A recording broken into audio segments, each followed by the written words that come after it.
FCT Minister Wike don't talk say the planned coalition we wan remove President Bola Tinubu for 2027 go fail wella. Wike yarn this one on Wednesday for the opening of Arterial Road N16 to Arterial Road N20 and other roads for Katampe District. According to him, Tinubu good work don already dey kill the coalition before them even start. He thank the President for giving 10 days just to commission projects for FCT. Wike still talk say body dey pepper some opposition people because of wetin the government dey do. Him say he go make sure say them go continue to get high blood pressure. Him explain say because Tinubu dey pay contractors on time, them dey do their work well for FCT. Wike promise say all the ongoing projects go finish before the president reach third year for office. Your good work has killed coalition.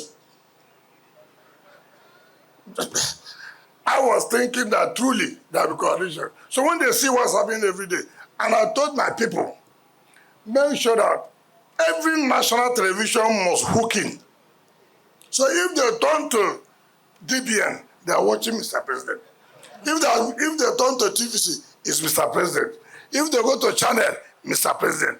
If you go to NTA, Mr. President. Even the one I don't watch Arise, Mr. President.